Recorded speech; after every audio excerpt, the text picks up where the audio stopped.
soleh, para alim ulama yang besar, maka gambar seperti itu maka lebih bagus kita taruh, tidak masalah. Kenapa?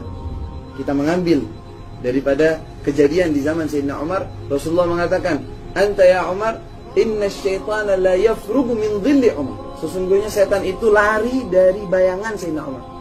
Bukan Sayyidina Umarnya, bayangannya saja setan lari, apalagi Sayyidina Umarnya. Nah, ini bayangan orang-orang soleh. Apalagi kita mengetahui anak-anak kita yang kecil, lihat siapa ini, wahai orang tuaku, ini adalah fulan, orang alim, ini orang yang bertakwa, ini orang yang punya jasa dalam berilmu, guru saya dalam menimba ilmu. Anak itu tahu, karena zaman kita zaman film, zaman ada foto. Mereka akan melihat orang-orang yang fasik, mereka akan melihat orang-orang yang jelek. Tapi kalau kita melihat orang-orang yang saleh, tahu, oh ini ulama, ini orang besar, ini orang yang punya jasa, mereka akan cinta kepada para ulama. Ini sholawat juga diamalkan oleh Syekh Abdul Qadir Al-Jailani dan para wali yang lain. Sholawat ini, barang siapa yang membaca sholawat ini tiap malam Jumat 10 kali, kalau tidak bisa 10 ya sekali rapapolah, maka nanti tidak mungkin dia masuk kubur kecuali nanti diantar sama Rasulullah di dalam kubur sebelum ketemu mungkar nakir yang ngadepi pertama kali Rasulullah. Sholawatnya begini, tirukan ya. Allahumma sholli ala sayyidina Muhammadin al-habibil mahbub al-alil qadri al-azimil jah wa ala alihi wa sahbihi wasallim. Nah, ini saya. Kalau dulu Imam Ahmad Rifai ketika dia ziarah ke makam Rasulullah sallallahu alaihi wasallam disaksikan dengan 12.000 orang rombongan beliau, lantas di hadapan pusara Nabi Muhammad dia berkata, fi halatil bu'di ruhi kuntu ursilha tuqabilul arda ani fahiya naibati hadaulatul ashbah qad hadarat.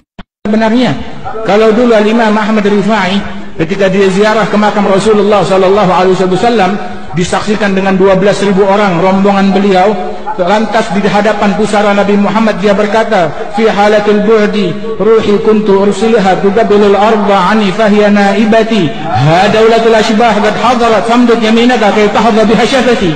Dulu waktu saya jauh di kampung saya, tiap hari saya hanya mengirim ruh cinta saya kepada engkau, mencium tanah ini. Sekarang jasad sudah hadir, berjumpa dengan jasad, ulurkan tanganmu agar bisa aku cium langsung.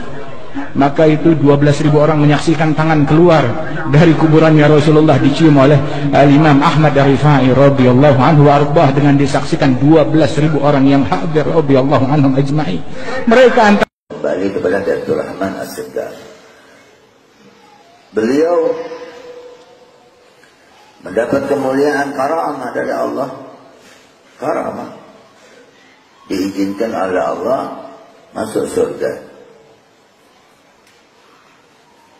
Kemudian selesai, putranya Al-Habib Umar Al-Mahdar disuruh untuk mijit kaki beliau. Heran, kok gak seperti biasanya apa ini? Kakinya warna kuning, kayak dikasih za'faron gitu. Baunya harum. Abah, ini warna apa? Dari mana Abah ini? Dan ini minyak wangi, Pak, pernah kita cium baunya di dunia ini. Minyak wangi dari mana ini? Ya waladi, kata Abdul Rahman, saya barusan mendapat nikmat dari Allah, diizinkan masuk surga. InsyaAllah ya. Karena udah dekat dari surga, dengan surga udah dekat, ibadah siang malam. Ini warna rumput surga. Bau harum ini bau harum rumput surga. Bau rumputnya juga. Khusyat bid tayyibat. Bau rumputnya seperti itu. Bau rumahnya gimana? Bau bidadarinya gimana? Wah, mirip sama bidadari sampean. Luar biasa. Kemudian apa yang dilakukan Habibur Rahman setelah bercerita mendapat kemuliaan dari Allah itu? Menangis, Pak. Nangis. Jadi bingung Bingung putranya, kenapa kok nangis wahai Abah? Ini karomah. Ini menunjukkan apa orang mulia. Kalau ya waladi, apa takut? Takut. Masih hidup, masuk surga, masih takut. Takut apa? Takut ini istidraj. Ini hanya saya sekarang dimasukkan surga, tapi nanti habis mati saya masuk neraka. Orang yang sudah mulia seperti beliau, siang malam berzikir dan baca Quran, orang yang mendapat kemuliaan karamah sampai masuk surga dia di dunia, masih takut su'ul khatimah, Pak. Habib Ahmad niki karomahe ngeten, Pak. Niki saksine Habib Syekh niki, Habib Syekh Solo ngertos betul. Habib Ahmad niki nate badhe wangsul teng Yaman. Niki pun pesawat kan biasa teng bandara niku kan biasanya kan sak jam sak derenge bidal niku kan harus ada di bandara check in. Nah Habib Ahmad niki pun di susu kali keluarga. Habib niki pun jam segini, Beb, pun jam sekian. Ini sudah harus check in, Beb.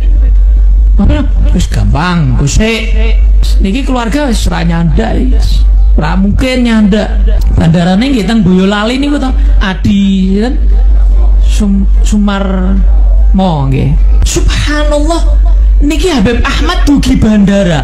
Pesawat niku membahasakan ya Mbak Ahmad bin Abdurrahman As-Sagaf ora lali. Pesawatnya rak balik. Pesawatnya subhanallah mudun malik. Pilotnya niku bingung. Karena apa?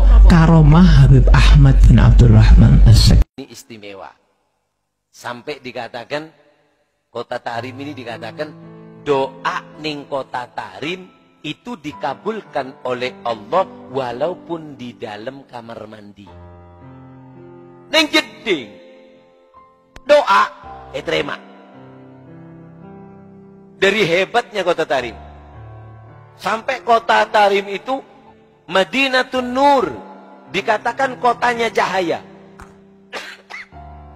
Dikatakan Tarim Maudiul Anwar. Kota Tarim itu kotanya cahaya. Dauriha wal aktor, jalan-jalannya, gunungnya. Wallah ma fi haddar illa wa amla'ahullah. Demi Allah, tidak ada satu tempat yang ada di Kota Tarim melainkan Allah berikan di situ penuhi daripada cahaya. Makanya Kota Tarim itu kota yang sangat hebat. Sampai orang dulu itu berebut untuk tinggal di Kota Tarim. Ingin berada di Kota Tarim. Sampai dikatakan yaret fi haddar walau kama sajil ghar. Ada di Habib Kadzim As-Sagaf ketika ziarah Sunan Giri. Ketika ziarah Sunan Giri, Habib Kadzim cerita, dulu ada satu sayyid ziarah ke Sunan Giri ini, melihat ada patung naga kan ya, di anunya itu ada naga kan. Dalam hatinya sayyid ini ingkar, ini katanya wali, kok ada patung depan makamnya. Subhanallah, malamnya si sayyid itu mimpi, datang Sunan Giri bawa tombak mau membunuh dia. Dia teriak dalam mimpinya, ya Faqihil Muqaddam. Datang Sayyidina Faqihil Muqaddam. Sayyidina Faqihil Muqaddam menenangkan Sunan Giri. Sunan Giri mengatakan apa? Alim auladak adab inda ziyaratil awliyat. Ajarkan anakmu adab ketika ziarah para awliya. Maka Sayyidina Faqihil Muqaddam mengatakan, ya waladi, ini mereka sudah berbuat ini. Mereka ini sudah luar biasa di sisi Allah Subhanahu wa taala, para wali songo ini. Jangan kamu buat masalah aku dengan mereka ini, katanya Sayyidina Faqihil Muqaddam. Pembohong, kau pembohong. Ketika beliau meninggal, ini anaknya pamer keramat. Ayo siapa nih yang kira-kira gantiin Abah? Al-Hamid ngeluarin rantai emas dari langit. Keramatnya Al-Hamid tuh, ngeluarin rantai emas dari langit sampai ke bumi. Anjay. Langit sampai ke bumi. Lagi ngobrol sama kakaknya Al-Muhdhar nih, Syekh Umar Muhdhar. Ayo wahai Syekh Umar Muhdhar, lihat keramatannya, turunin rantai emas dari langit sampai ke depan dia. Ini Habib Syekh Umar Muhdhar ketawa doang. Dibilang sama adiknya, Al-Hamid, coba lihat tuh paling atas siapa? Gak tahu, ada Syekh Umar Muhdhar megangin rantai dari atas. Lebih hebat saya.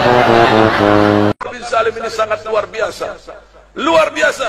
Bahkan ucapan beliau mengatakan, kalau aku tidak malu kepada Allah. Ini yang sangat luar biasa. Yang pian belum pernah dengar dari biografi para wali-wali yang lain. Kalau aku tidak malu kepada Allah Ta'ala, maka neraka Jahannam itu akan aku matikan. Kalau aku tidak malu kepada Allah Ta'ala, maka neraka Jahannam itu akan aku matikan. Kalau aku tidak malu kepada Allah Ta'ala, maka neraka Jahannam itu akan aku matikan.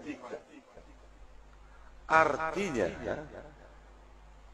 Allah ini mengabulkan setiap doa Syekh Abu Bakar bin Zaid. Kalau seandainya Syekh Abu Bakar bin Zaid memohon kepada Allah Ta'ala agar api neraka Jahannam ini dipadamkan, maka Allah akan padamkan. Kalau bisa ngunjukin karomah, dia bisa masuk begitu. Dia doa kepada Allah, ya sama syurbil laban, walad Abdullah dakhal Adan. Wahai Tuhannya langit, tolong turunin minuman susu, turunin. Anaknya Abdullah bin Idrus Al-Akbar mau masuk ke kota Aden. Mendung terus hujan, dan benar-benar hujan susu. Kaget-kaget tuh orang semuanya. Abu Bakar tuh waktu masuk Aden ditantang. Kalau engkau benar orang soleh, wali mau masuk sini, turunin hujan susu dulu. Abu Bakar tuh terkenal di kota Aden. Dia waktu mau masuk Aden doa, ya sama subbil laban walad Abdullah dakhal Aden. Langit turunin hujan susu. Anak Abdullah mau masuk Aden. Muqaddam Muhammad bin Ali Ba'alawi di umur 7 tahun mengkhatamkan Al-Quran dalam 1 rakaat sholatnya. Bisa kamu ikuti? Umur 7 tahun mengkhatamkan Al-Quran dalam 1 rakaat sholatnya. La yanam 33 sanatan la lailan wala naharan. Panggil Muqaddam 33 tahun tidak tidur. Orang nanya, ya panggil Muqaddam, ya Imam, kenapa kamu nggak tidur 33 tahun? Jawab beliau, bagaimana mungkin saya bisa tidur? Melihat ke kanan sorga, melihat ke kiri neraka. Dalam riwayat, melihat ke atas arasnya Allah. Syekh Umar Muhdhar lagi khalwat, lagi baca zikir. Kemudian anaknya masih kecil, masih balita, lari sana, lari sini. Kemudian tiba-tiba robos masuk ke kamar khalwat. Nah, orang-orang wali kalau sudah zikir, istighraq, mendarah daging, mendalami sampai lupa apapun, nggak ngelihat apapun. Sehingga ketika beliau kaget ada suara orang masuk, langsung dibilang, "Mut, mati kamu." Seketika itu anaknya kebakar, mati langsung. Sadar daripada Syekh Umar Muhdhar, waduh, anak saya meninggal ini. Dipanggil istrinya, dimarahin. Ana udah bilang, jagain. Kenapa kamu lepasin begini? Nangis itu ibu. Kemudian tiba-tiba berhenti. Ntar dulu. Kita punya pembantu, sini pembantu dipanggil. Sini pembantu, khadamah sini. Itu diambil jenazahnya, diindung-indung lagi, dibacain lagi. Ya bintul gutub, ya zaujatul gutub, ya ummul gutub. Itu anak langsung bergerak, berdiri, langsung lari-lari lagi. Ini baru pembantu nih. Kata Syekh Umar Muhdhar, kamu mau ngelawan takdir, anak mati kamu hidupin. Apa kata pembantunya? Enggak tuan, yang ngelawan takdir duluan kan tuan. Anak hidup dimatiin. Dia taslim, nyerah satu sama. Ya udah, berarti memang udah takdirnya. Kan tadi hidup, kemudian mati, ya. Kemudian sama pembantunya dihidupin lagi. Ainul Mukasyifin ditanya sama orang-orang yang cinta kepadanya, apakah Nabi Allah Hud ada di dalam apa tidak? Kalau fahustu dakhaltu ila dakhil, maka aku masuk ke dalam. Ainul Mukasyifin masuk ke dalam. Al-fara'aitu Nabi Hud jalis dakhil wa yabki. Aku melihat Nabi Allah Hud ada di dalam, sedang duduk dalam keadaan menangis. Faqultu lahu limadha tabki ya Nabi Allah? Maka aku bilang kepada dia, kepada Nabi Hud, kenapa engkau menangis wahai Nabi Allah? Faqala inni abki wa a'innu min dhunub az-za'irin li'annani kull man ja' min az-za'irin alaihi dhunub atahammaluha wa yaghfiruha Allah lahu. Aku ini nangis karena aku ini menolong orang-orang yang datang ke sini karena mereka membawa dosa-dosa banyak, aku menahannya, dan semuanya ketika ditahan oleh aku, Allah Subhanahu wa taala ampunkan dosa-dosa orang yang ziarah kepadaku. Di Tarim ada makam namanya Al-Habib Musyayyakh bin Abdullah. Habib Musyayyakh ini di Tarim itu kalau sudah 70 atau 80 tahun, 70 tahun digali sudah, hancur sudah. Kalau di Indonesia lebih lama, biasanya sampai 90-100 tahun baru hancur. Karena di sini kan apa namanya, tidak panas.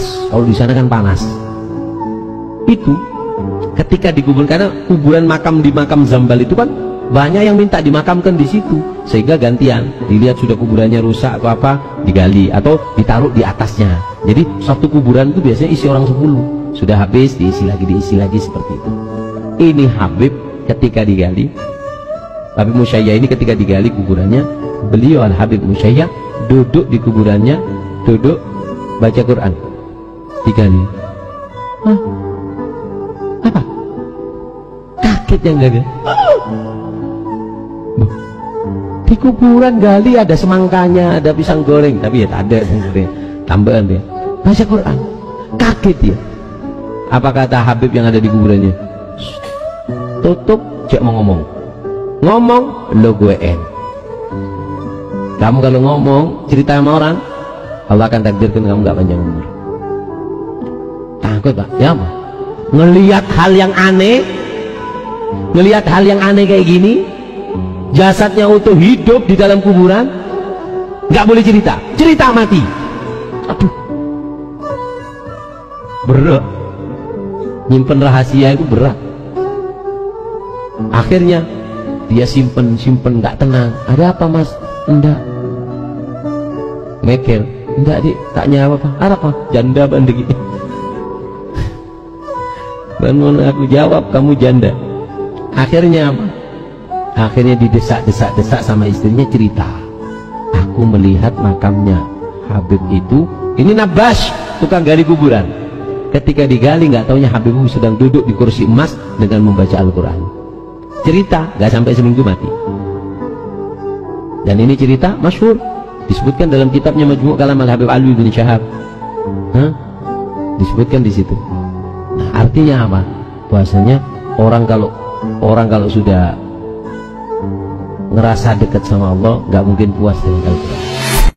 Saudara Habib Ali bin Muhammad Al-Habsyi, beliau berkata, fasa' fi ma sa'au wasyrab ma'al-gum ma'hum ala yahbaq rabbak mithla ma qad habahum. Kata Habib Ali apa? Ikuti para ulama, ikuti para as-salafun as-salih, ikuti para ulama-ulama salaf, amal mereka, ibadah mereka, waraknya mereka, khaufnya mereka, kamu ikuti. Walaupun kita tidak bisa mengikuti sepenuhnya. Siapa yang bisa mengikuti sepenuhnya amalan beliau-beliau? Kamu nggak bisa mengikuti sepenuhnya. Bisa kamu mengikuti amalannya Muqaddam Tsani Habib Abdurrahman Segaf, umur 7 tahun. Umur 7 tahun mengkhatamkan Al-Quran dalam 1 rakaat salatnya. Muqaddam Tsani lam yanam la lailan wala naharan 33 sanatan. Muqaddam Tsani 33 tahun nggak tidur, tidak siang hari, tidak malam hari. Ditanya, ya Imam, kenapa kamu nggak tidur? Apa jawab beliau? Bagaimana saya bisa tidur? Melihat ke kanan sorga, melihat ke kiri neraka, melihat ke atas arasnya Allah. Bisa kamu ikuti? Bisa kamu ikuti. Mereka para wali yang ada di kota Termi, yang perempuan pun mereka itu tahu datangnya Lailatul Qadar. Kalau kita kan enggak, kadang kalau Ramadan sibuk SMS ke Kiai, Habib, ini mulainya hari Senin, kira-kira Lailatul Qadar malam apa? Kalau mereka mengatakan bahasanya kita tahu Lailatul Qadar sebelum masuk Ramadan. Bahkan mereka mengatakan bahasanya ala wa indana kulla yaumin Lailatul Qadri. Kita ini tiap malam Lailatul Qadar, enggak nunggu malam apa namanya? Malam Ramadan. Malam kami semuanya kami Lailatul Qadar, malam yang penuh keagungan, karena kami di malam kami dipenuhi dengan Nabi, dipenuhi dengan keagungan Allah dan Al-Quran. Dia mencapai kewalian yang tinggi, terkadang dibukakan hijabnya oleh Allah Ta'ala. Dia orang ini, si murid, bisa mengetahui, dibukakan hijabnya oleh Allah, cahaya hatinya itu, karena istiqamahnya dia bisa mengetahui mana orang yang beruntung, mana orang yang sial, mana orang, oh ini diciptakan penghuni surga, ini penghuni neraka. Dibukakan hijabnya oleh Allah Ta'ala. Maka bukan setiap waktu, di keadaan-keadaan tertentu. Satu kali dibukakan hijab oleh Allah, dia melihat ke wajah gurunya dan dia terkejut. Ternyata gurunya tertulis di keningnya itu syagi, orang yang sial, penghuni neraka.